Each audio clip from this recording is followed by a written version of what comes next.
저희가 이걸 준비를 해봤는데 네. 성격의 그러니까 장점을 이야기하는 걸로 좋다라고 생각하면 예, O, 그렇죠. 이건 아니다라고 생각하면 X를 들어주시면 좋습니다. 됩니다. 성격의 장점. 네, 제가 질문을 예. 먼저 드릴게요. 첫 번째, 같은 일을 반복해도 쉽게 지루해하지 않는다. 장점이라고 생각하면 O, 아니라고 생각하면 X. 해볼게요. 예. 하나, 둘, 셋. 오, 아, 이렇게 갈리네요, 또. 네. 왜? 아, X부터 들어볼까요? 뭐 모든 기업, 모든 직무에 해당되는 건 아니지만 네. 전반적으로 네. 저는 별로 권장하지는 않아요. 왜냐하면 보통 많은 기업에서 네. 요구하는 사람의 모습, 아까 얘기했듯이 우리가 일 잘하는 사람을 이렇게 정의해서 하는 것에 보면 대표적인 게 도전 열정적이고 창의 혁신적인 사람들을 많이 좋아하거든요. 네. 근데 같은 일을 해도 지루해하지 않는다라고 할 경우에는 꾸준히 하던 대로 그냥 그대로 일을 할 사람처럼 보인다.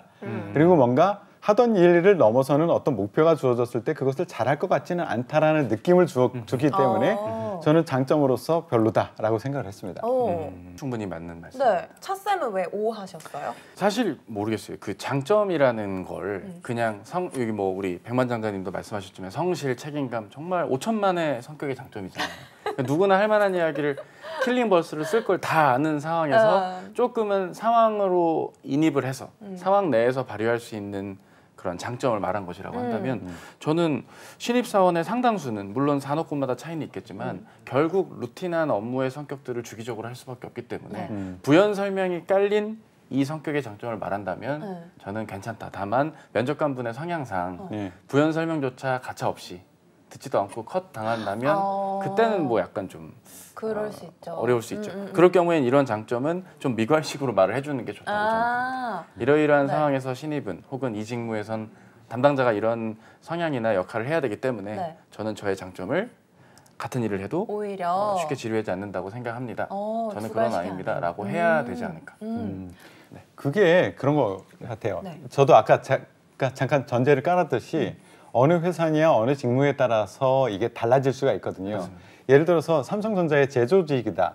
라고 할 경우에는 같은 일을 반복해야 될 일이 굉장히 많아요. 중간중간에 개선해야 될 일이 있긴 하지만 대부분의 일은 루틴한 일을 한단 말이에요. 그러니까 그런 사람들에게 너무 도전적이고 또 너무 혁신적인 것을 요구하지는 않아요. 그런 것을 원하는 사람은 거기 가서 일하기가 힘들어. 특히 산업군 내에서도 일반 사기업하고 공기업하고도 또 다르고 공기업과 은행권이 또 다르고 근데 공기업에 가서 대부분 보면 저를 찾아오는 많은 학생들이 저 사기업 가고 싶어요 라고 얘기하는 그 이유가 뭐냐면 나는 조금 더 나은 일을 하고 싶은데 그것을 제안했을 때 엄청나게 까인다. 쓸데없는 짓 하지 마. 이런 얘기를 많이 듣는단 말이에요.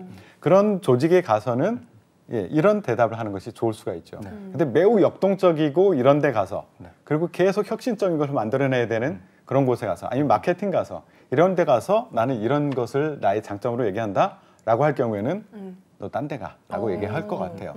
그래서 경우수가 좀 많이 있는 것 같아요. 이거는. 잡스 101 매일 오후 5시 유튜브 채널에서 만나요.